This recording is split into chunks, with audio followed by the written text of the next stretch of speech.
आज हम लोग मैथ का ऑब्जेक्टिव क्वेश्चन डिस्कस करेंगे, जिसमें पार्ट 5 शुरू करने वाले हैं। इसके पहले 4 पार्ट आप लोग को देखने को मिल जाएगा, जाकर आप लोग प्लेलिस्ट में देख सकते हैं।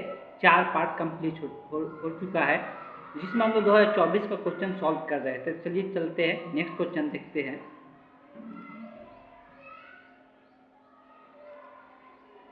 तो हम लोग आज 25 नंबर क्वेश्चन देखने वाले हैं।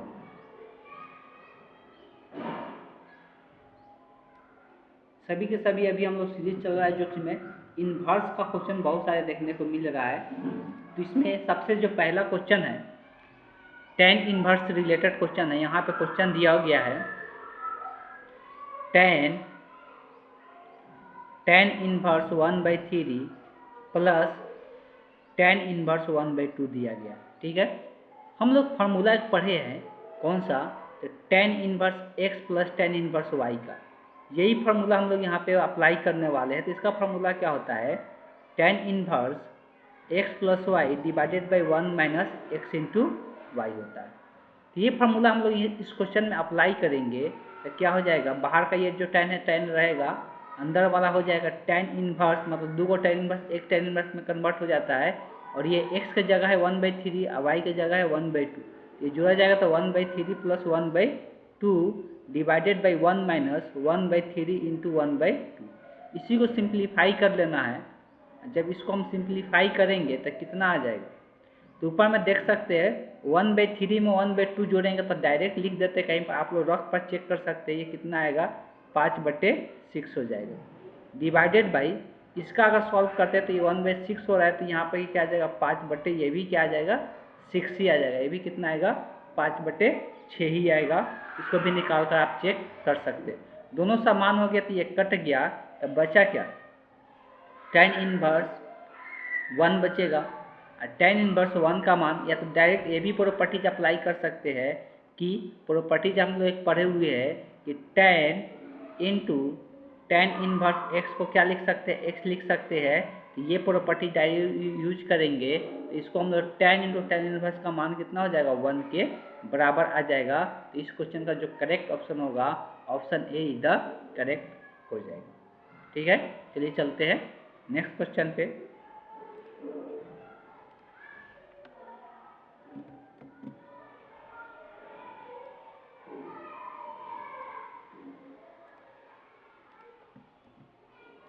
अगला क्वेश्चन जो दिया हुआ है वो है साइन कॉट इनवर्स एक्स है। क्वेश्चन क्या दिया हुआ है? साइन कॉट इनवर्स एक्स दिया हुआ। अगर यहाँ पर साइन है तो इसको भी अगर साइन बना लेंगे तो इसको आसानी से सॉल्व कर सकते हैं, लेकिन जब इसको साइन बनाएंगे तभी जाकर सॉल्व कर सकते हैं। इसके लिए एक तरीका होता है, ये कॉट है तो इसको साइन इनवर्स में चेंज करना है। तो साइन इनवर्स में चेंज करना है तो सबसे पहले जो अंदर में दिया हुआ है ना, उसको हम लोग मान लेंगे कि माना कि कॉट इनवर्स एक्स बराबर थीटा मान लेते हैं। तो यहाँ से कॉस इनवर्स इधर है, इधर से कॉट ले जाते हैं तो क्या बन जाता है? ये कॉट हो जाएगा। यहाँ से कॉट थीटा बराबर क्या निकल के आया? एक्स। कॉट थीटा बराबर क्या हो गया? एक्स। इसको बट्टा में यहाँ पर 1 लिख सकते हैं, इसलिए कि एक रेशियो देता है। और कॉट का फॉर्मूला हमको पता है कि कॉट जो होता है वो आधार बटे क्या होता है? आधार बटे लंब होता है। क्या होता है? आधार बटे बेस बटे परपेंडिकुलर होता है, जिसको हम लोग बी और पी से भी दर्शाते हैं। तो कमी किसका है? हमको इसको बदलना है साइन में। तो साइन निकालने के लिए कर्ण चाहिए। तो कर्ण का फॉर्मूला होता है आधार का स्क्वायर प्लस लंब का स्क्वायर होता है। आधार यहाँ पर कितना हो गया? ये हो गया एक्स, एक्स का स्क्वायर, और लंब हो गया 1, तो यहाँ पर 1 का स्क्वायर। हमको पता है 1 का स्क्वायर 1 ही रह जाएगा, तो 1 प्लस एक्स स्क्वायर इसको लिख सकते हैं। तो ये कर्ण का मान हो गया। तो कहने का मेरा मतलब ये है कि साइन थीटा बराबर क्या होता है? लंब बटे कर्ण। तो लंब यहाँ पे कितना है? 1 है। 1 बटे कर्ण कितना हो गया? 1 प्लस एक्स स्क्वायर हो गया। यहाँ से थीटा बराबर क्या आ जाएगा? तो साइन इनवर्स 1 बटे root under 1 plus x square हो जाएगा। अब इसी को थीटा माने थे ना, ये पूरा कॉट इनवर्स एक्स को थीटा माने थे। अब यहाँ पर इस थीटा के जगह रख देते हैं। थीटा का मान यहाँ पर आप कितना निकल के आया? थीटा का मान निकल के आ चुका है साइन इनवर्स 1 बटे root under 1 plus x square मान निकल। अभी प्रॉपर्टीज बता ही रहे थे, प्रॉपर्टीज होता है कि sine into sine inverse x को हम लोग एक्स लिख सकते हैं। तो कहने का मतलब है कि यहाँ पर एक्स का जगह क्या है, ये पूरा है, इसको हम लोग लिख सकते हैं। यहाँ पर साइन है, यहाँ पर साइन इन्वर्स एक्स है, साइन इन्वर्स है, तो यहाँ पर डायरेक्ट ये आंसर आ जाएगा 1/1 प्लस एक्स स्क्वायर हो जाएगा। इस क्वेश्चन का जो आंसर होगा वो कौन सा हो जाएगा, option D is the correct option हो जाएगा। ये साइन को कॉट को साइन में कन्वर्ट करना है डायरेक्ट। अब दिमाग में सब सोचना चाहिए, दिमाग में सोचकर डायरेक्ट बता सकते हैं। ठीक, ये पता होना चाहिए था कि x/1 लिख लिया तो ये हो जाएगा आधार, ये हो जाएगा लम। इसका कर्ण निकालेंगे तो दोनों का स्क्वायर करके जोड़ते तो 1 प्लस एक्स स्क्वायर कर्ण हो जाएगा। और साइन में इसको लिखेंगे तो साइन इन्वर्स क्या बन जाएगा, लम। यहाँ पे नीचे में ये नीचे वाला 1 है और कर्ण निकल चुका है। अब यहाँ पर आगे में साइन है, साइन इन्वर्स कट के क्या बचता है, यही बचता है, तो यही इस क्वेश्चन का आंसर हो जाता। तो ऐसे डायरेक्ट भी सोच सकते हैं, थोड़ा ज़्यादा क्वेश्चन जब बनाइएगा तो ऑटोमेटिक इसे विचार आने लगेगा। चलिए चलते हैं नेक्स्ट क्वेश्चन पे।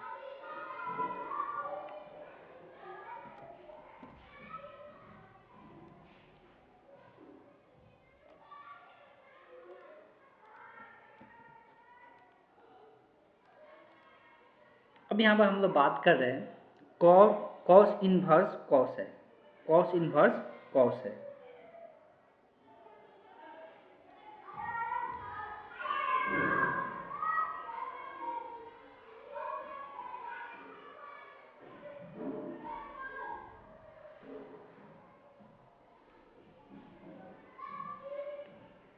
तो अगर यहाँ पे हम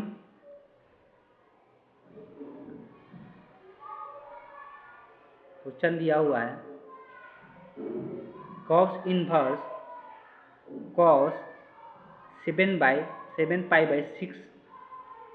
अब देखो प्रॉपर्टीज तो बताया जाता है, प्रॉपर्टीज जो होता है वो तो बताया ही जाता है, लेकिन प्रॉपर्टीज बताते टाइम में कुछ बात का ध्यान रखना जरूरी है, कुछ बातों का ध्यान रखना जरूरी है। और कौन सा बात है जिसको समझना है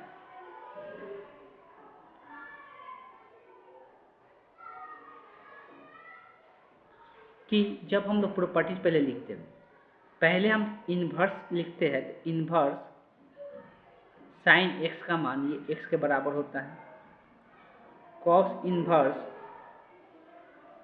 कॉस एक्स का मान ये भी एक्स के बराबर होता है, टेन इन्वर्स टेन एक्स का मान ये भी एक्स के बराबर होता है, कॉट इन्वर्स कॉट एक्स का मान ये भी एक्स के बराबर होता है।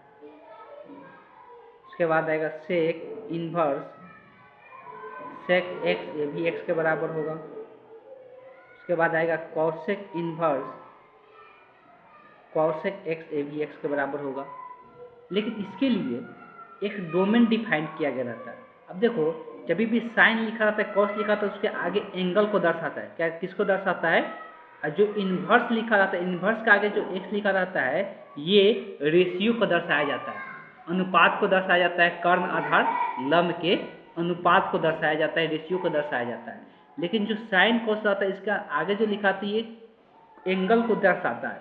अब बताया जाता है साइन एक्स में ये जो एक्स होता है, जब भी हम इन्वर्स फलन पढ़ते हैं, इन्वर्स फलन में इसका एक डोमेन डिसाइड कर दिया जाता है, ये एक्स का डोमेन डिसाइड किया जाता है।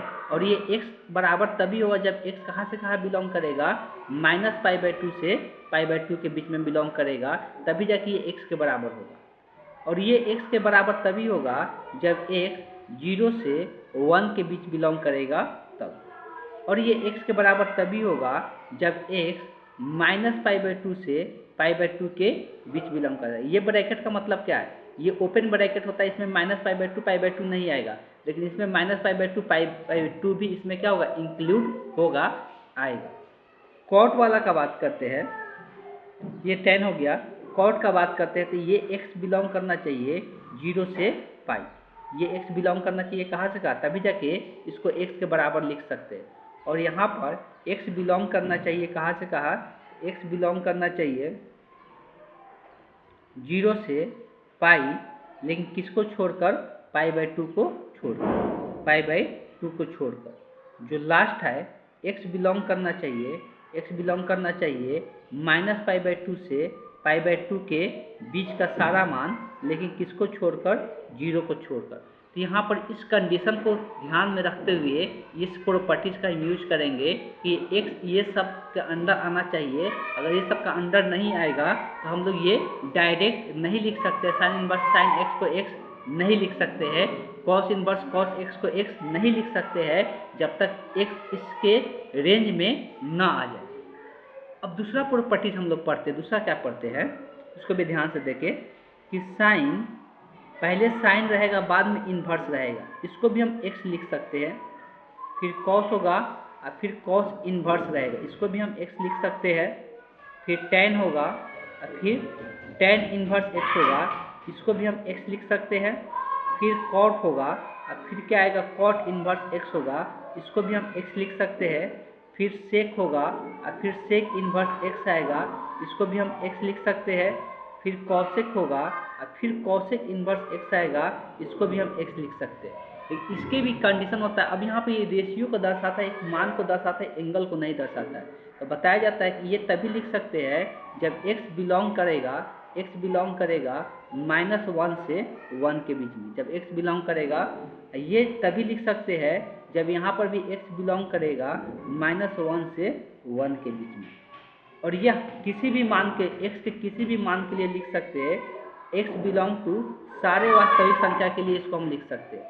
यहाँ पे बात करते हैं, यहाँ पर भी ये सारे वास्तविक संख्या के लिए हम लिख सकते हैं। यहाँ पे बात करते हैं तो ये भी सारे वास्तविक संख्या के लिए लिख सकते हैं, लेकिन किसको छोड़कर, तो इसमें -1 से 1 के मान को छोड़कर, इसमें -1 से लेके 1 तक के मान को छोड़कर, इसको भी सारा को हम लिख सकते हैं।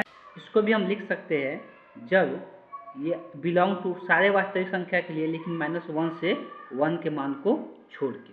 ये सारे कंडीशन ध्यान में होना चाहिए जब भी ये फार्मूला यूज करें तब। अब देखो, जैसे ही ये फार्मूला ध्यान में नहीं रहेगा, इस क्वेश्चन का आंसर डायरेक्ट कोई क्या दे देगा, 7π/6 दे देगा। लेकिन आंसर लिखने के पहले ये डिसाइड कर ले कि ये 7π/6 जो है वो 0 से पाई के बीच में बिलोंग कर रहा है कि नहीं कर रहा है। 7π/6 का मतलब कितना डिग्री, देखो 0 से पाई का मतलब होता है 0 से लेकर 180 डिग्री। 7π/6 का मतलब क्या है, π/6 का मतलब होता है 30, और 30 में 7 से गुना मतलब 210। टोटल कितना हो जा रहा है, ये 210 डिग्री हो जा रहा है। और 210 डिग्री ये 0 से 180 डिग्री के बीच में नहीं आता है। इस कारण से अगर डायरेक्ट ये यूज करते हैं तो ये आंसर क्या हो जाएगा, गलत हो जाएगा। तो सबसे पहले ये जो एंगल है इसको इस रेंज में क्या होगा, लेके आना होगा। इसको इस रेंज में क्या करना पड़ेगा, लेके आना होगा। इस बात को ध्यान में रखें कि इसको इस रेंज में लेके हमको आना पड़ेगा। ठीक, तो कैसे ला सकते हैं इसको इस रेंज में, तो इसको हम लोग यहाँ पर समझने वाले। जगह थोड़ा कम है, इसी में मैनेज करते हैं, थोड़ा ध्यान दीजिएगा। अगर हम थोड़ा शॉर्टकट में यहाँ पर लिखे, ध्यान सभी को देना है। अब यहाँ से शुरू करते हैं, हमको इसी का चेंज करना है, डायरेक्ट यहाँ से लिखना शुरू करते हैं। यहाँ पे है कॉस इन्वर्स एक्स, तो कॉस इन्वर्स एक्स लिख दिए। अब इस कॉस को 210 डिग्री है, 210 डिग्री है, तो देखो इसको इस रेंज में लाने के लिए, इसको इस रेंज में लाने के लिए सोचना है 210 डिग्री है। तो देखो कभी भी ये कॉस कॉस ही में रहता है। अगर पाई प्लस थीटा होता है या पाई माइनस क्या होता है, थीटा होता है, तो कॉस यहाँ पे है तो कॉस ही में रहेगा। π/2 पे या 3π/2 पे ये क्या होता है, चेंज होता है।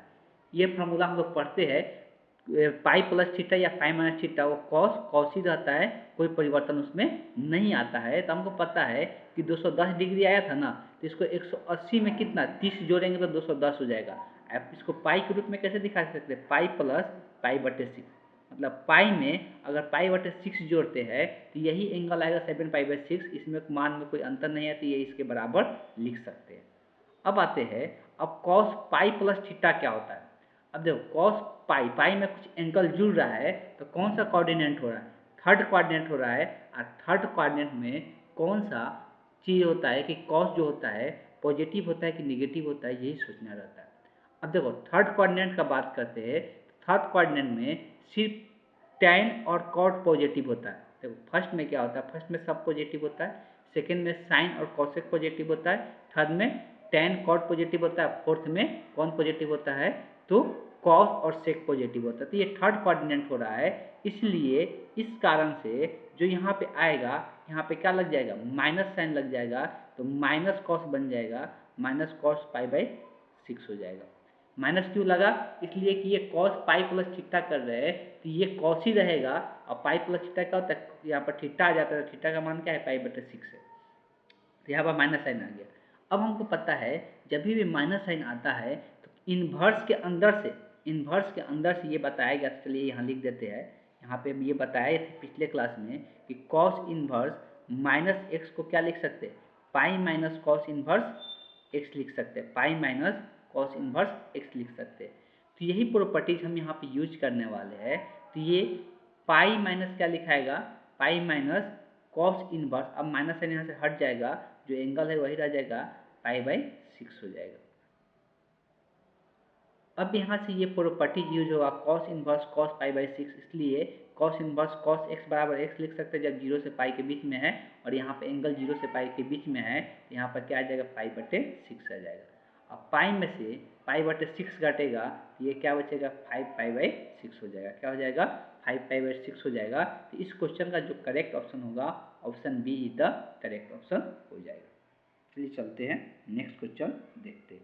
इस क्वेश्चन में थोड़ा ज़्यादा टाइम गया, लेकिन बहुत सारे कॉन्सेप्ट यहाँ पे क्लियर हो गया होगा आप लोग का।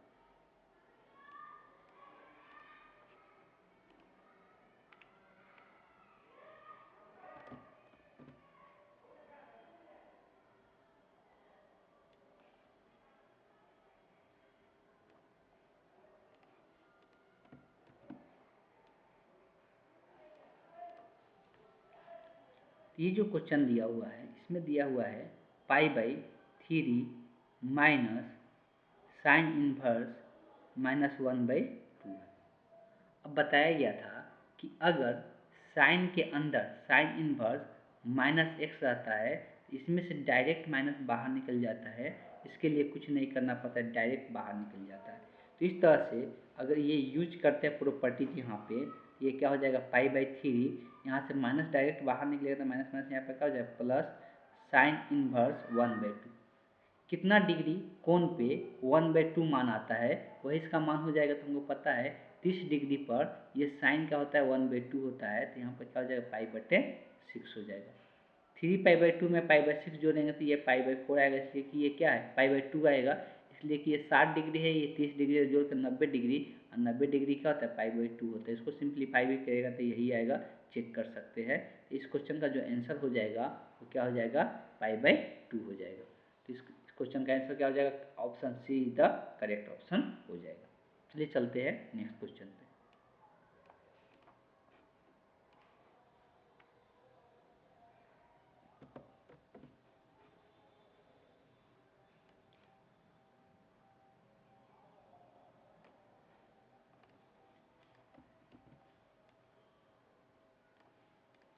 इस क्वेश्चन को अगर देखते हैं हम, इस क्वेश्चन में दिया हुआ है tan inverse root 3 minus sec inverse -2।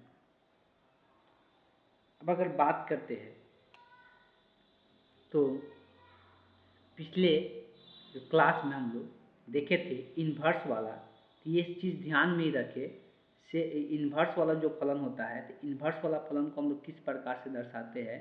तो अगर इसको हम देखते हैं तो यह यहाँ पे क्या निकल के आएगा, तो सेक इन्वर्स है, और सेक इन्वर्स में एंगल में क्या होगा, तो एंगल में माइनस में एक्स है, तो ये बाहर जब निकलेगा तो क्या आएगा, इसको चर्चा भी हम किए थे। तो ये भी क्या होता है, पाई में से घटा के आता है। कहने का मतलब ये है, इसको भी ध्यान में रखिए कि सेक इन्वर्स माइनस एक्स को क्या लिखा जाता है, pi minus sec inverse x लिखा जाता है। तो ये चीज़ें ध्यान में होना चाहिए। तो यही प्रॉपर्टी हम यहाँ पे यूज करेंगे, तो क्या आ जाएगा, ये tan इन्वर्स रूट 3, यहाँ से ये क्या निकल के आएगा, तो पाई माइनस सेक इन्वर्स 2 हो जाएगा। अब यहाँ पे रूट थ्री कब आता है, 60 डिग्री पर, ये क्या हो जाएगा, पाई बटे 3 हो जाएगा, माइनस पाई माइनस ये सेक इनवर्स 2, तो 2 कब आता है, तो 2 ये 60 डिग्री पर आता है, कितना डिग्री पर आता है, 60 डिग्री पर, तो यहाँ पर क्या हो जाएगा, पाई बटे 3 हो जाएगा। ये कितना पे आता है, 60 डिग्री पर, तो ये पाई बटे 3 हो जाएगा। और इसको ब्रैकेट में लिखना इसलिए पड़ रहा है कि आगे में माइनस साइन है। अब यहाँ से ब्रैकेट अगर तोड़ भी देते हैं, माइनस पाई माइनस में से यहाँ पे क्या हो जाएगा, प्लस पाई हो जाएगा। ये पूरा को क्या करना है, जोड़ना है। तो पूरा को जोड़ना है, तीनों का अगर एलसीएम लेते हैं तो ये 3 आ जाएगा, तो यहाँ पे पाई हो जाएगा, यहाँ पर 3 पाई हो जाएगा, यहाँ पे पाई हो जाएगा। तो यहाँ पर क्या हो जाएगा, 2 पाई होगा माइनस 3 पाई, तो बचेगा क्या, माइनस पाई बचेगा, तो माइनस पाई बटे क्या हो जाएगा, 3 हो जाएगा। तो इस क्वेश्चन का जो करेक्ट ऑप्शन होगा, option A is the correct option हो जाएगा। थोड़ा सा मिस्टेक करेंगे, आंसर गलत हो जाएगा, इस बात को ध्यान देना है। फिर चलते हैं नेक्स्ट क्वेश्चन देखते हैं।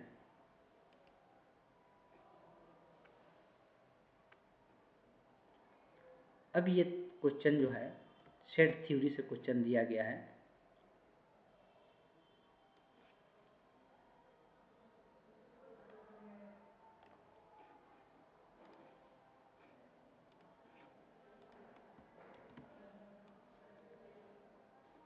इंग्लिश वाला पार्ट भी ले लेते हैं क्वेश्चन का।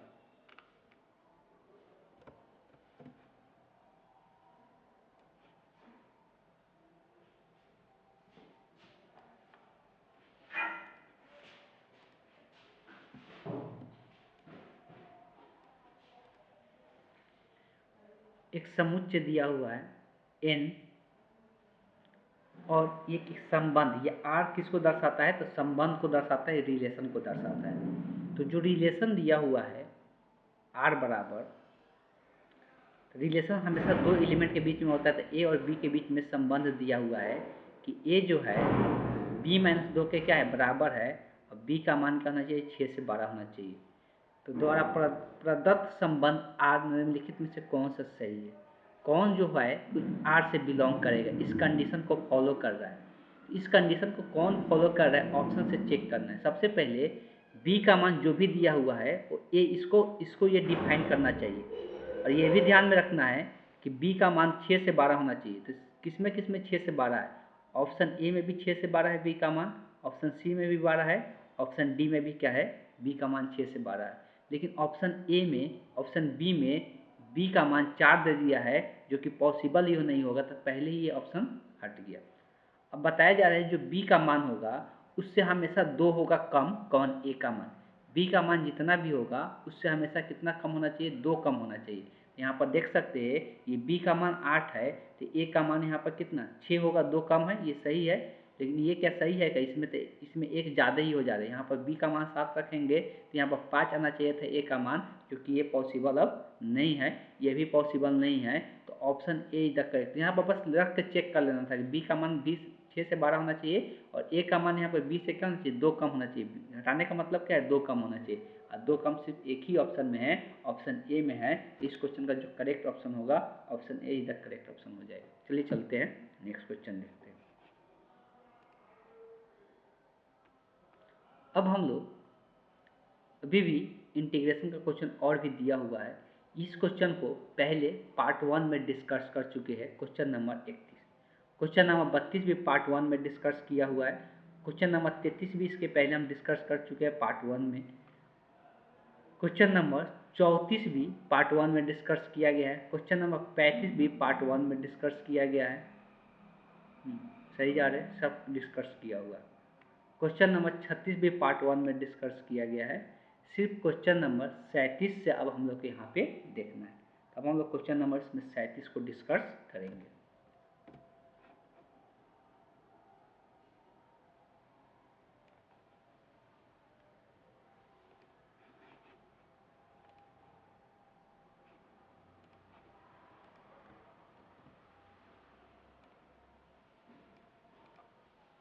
अब ये जो होता है ना, ये डायरेक्ट फार्मूला होता है। ये जो इंटीग्रेशन दिया हुआ है 1 minus cos 2x divided by 1 plus cos 2x into D x. यहाँ पर ध्यान दें, जो इंटीग्रेशन दिया हुआ है उसमें एंगल कितना है, 2x है, लेकिन जो सॉल्यूशन दिया हुआ है, जो ऑप्शन दिया है इंटीग्रेट करके, उसमें x है। मतलब इस 2x एंगल को हमको x एंगल के रूप में क्या करना पड़ेगा, कन्वर्ट करना पड़ेगा। और ये बार बार ये फार्मूला बताते आ रहे हैं कि ये इंपॉर्टेंट फार्मूला भी है कि cos 2 थीटा बराबर होता है, दो फार्मूला 2 cos स्क्वायर थीटा -1 और एक और लिखते हैं cos 2 थीटा बराबर 2 sine square theta minus 1, sorry ये गलत लिख दिए, 1 माइनस 2 साइन स्क्वायर थीटा। अब अगर हम बात करते हैं कि अगर इस फार्मूला से हमको अगर cos 2 थीटा का मान लिखना है तो इसको ऐसे भी लिख सकते हैं। देखिए इस दोनों फार्मूला को थोड़ा सा चेंज करते हैं, हम इससे 2 cos स्क्वायर थीटा का मान निकालते हैं तो ये 1 इधर माइनस में इधर आएगा तो प्लस में, तो अगर इससे हम लिखते हैं तो 2 cos स्क्वायर थीटा बराबर लिख सकते हैं 1 प्लस cos 2 थीटा, इस वाला से पहला वाला से। अब इससे देखिए हमको 2 साइन स्क्वायर थीटा का मान निकालना है तो ये इधर माइनस में, इसको इधर लेकर आ जाते हैं, इसको उधर भेज देते हैं, तो यहाँ से 2 साइन स्क्वायर थीटा बराबर क्या निकलेगा, ये 1 को इधर ही रहने देते हैं, ये cos 2 थीटा को इधर भेज देंगे तो माइनस cos 2 थीटा हो जाएगा। अब ऊपर में ध्यान से देखिए कि यहाँ पे 1 माइनस cos 2x है, इसके जगह पर क्या लिख सकते हैं 2 साइन स्क्वायर x लिख सकते हैं, इसके जगह पर क्या लिख सकते हैं 2 cos स्क्वायर x लिख सकते हैं। तो अब ये दोनों इस फार्मूला पर क्या हो जाएगा, कन्वर्ट हो जाएगा। तो ऊपर में जो आएगा वो आ जाएगा 2 साइन स्क्वायर x और नीचे में जो आएगा 2 cos स्क्वायर x बन जाएगा इंटू डी एक्स। ये 2 से 2 कट जाएगा और साइन बाई कॉस सभी को पता है कि साइन बाई कॉस जो होता है वो क्या होता है टेन होता है, और स्क्वायर है तो स्क्वायर लग जाएगा एक्स स्क्वायर रूट डी। अब देखो इसके पहले भी cos स्क्वायर एक्स का इंटीग्रेशन बता चुके हैं कि cos स्क्वायर एक्स का इंटीग्रेशन नहीं होता है, लेकिन ये पता है कि सेक स्क्वायर एक्स का इंटीग्रेशन होता है। तो cos को हम लोग चेंज कर सकते हैं सेक के रूप में, और इसके लिए फार्मूला भी बताए थे कि टेन स्क्वायर थीटा का जो फार्मूला होता है वो क्या होता है, टेन स्क्वायर थीटा का जो फार्मूला होता है वो होता है सेक स्क्वायर थीटा माइनस 1 होता है, सेक स्क्वायर थीटा माइनस 1 होता है। इस रूप में इसको चेंज करके इसका इंटीग्रेशन निकाल सकते हैं। तो चेंज कर देंगे, यहाँ से ये क्या बन जाएगा sec square theta minus 1 into sec square, यहाँ एक्स है तो एक्स हो जाएगा इंटू डी एक्स हो जाएगा। अब सभी को पता है कि सेक स्क्वायर एक्स का इंटीग्रेशन जो होता है वो कितना होता है टेन एक्स होता है, यहाँ पर माइनस है तो माइनस है ना, 1 का इंटीग्रेशन जो होता है वो एक्स होता है, इसके पहले ही बताया है। अब प्लस में क्या आ जाएगा सी। इस क्वेश्चन का जो आंसर हो जाएगा कौन सा ऑप्शन हो जाएगा, तो option C is the correct option है। चलिए एक क्वेश्चन और डिस्कस कर लेते हैं, उसके बाद इस सेशन को एंड करेंगे। 38 नंबर,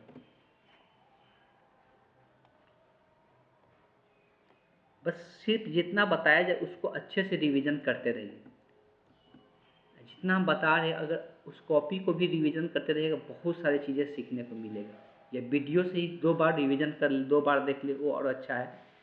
अब यहाँ पे बात करते हैं, जब इसके लिए जब इसका इंटीग्रेशन का बात किया जाता है तो इसके लिए एक फार्मूला बताए थे कि 1/x का जो इंटीग्रेशन होता है वो log mod of x plus C लिखा जाता है। अब बताया था इसके जगह पर पूरे रैखिक जे का जनरल रूप भी लिख दिया जाए तो इसका भी इंटीग्रेशन क्या होगा, वही होगा, बशर्ते कि सिर्फ x के गुणांक से क्या कर देना है, भाग कर देना है। यही बताया था कि रैखिक रूप में है तो सिर्फ x के गुणांक से भाग कर देंगे तो उससे कोई मान में अंतर नहीं आता, वही इंटीग्रेशन हो जाता है। तो यहाँ पर भी साफ साफ दिख रहा है कि ये रैखिक रूप में ही है, तो नीचे वाला का क्या हो जाएगा लॉग हो जाएगा। x का गुणांक देखेंगे तो x के गुणांक कितना है -3 है, तो -3 से भाग हो जाएगा प्लस सी हो गया। तो इस क्वेश्चन का आंसर हो गया, चेक कर ले। तो यहाँ -1/3 यहाँ पर दिया है log 2 - x, तो यही ऑप्शन हो गया। तो option B is the correct option इस क्वेश्चन का हो जाएगा। बहुत सिंपल सा था, बस यहाँ पर इस फार्मूला को ध्यान में रखना है। ये हर एक के लिए लागू होता है जो रैखिक रूप में चेंज होता है, अगर जनरल रूप उसका आता है तो वही फार्मूला यूज होता है, सिर्फ x के गुणांक से क्या हो जाता है भाग हो जाता है, बस इतना ही ध्यान में रखना है। इस क्वेश्चन को जो बनाना है वो प्रतिस्थापन विधि से बनाना है, तो इसको हम लोग प्रतिस्थापन विधि से सॉल्व करेंगे। ऐसा करते 38 नंबर तक हम लोग कंप्लीट कर लिए ना, तो आज के क्लास को हम यहीं पे एंड करते हैं। नेक्स्ट क्लास में 38 नंबर के आगे हम लोग इस क्वेश्चन को डिस्कस करेंगे।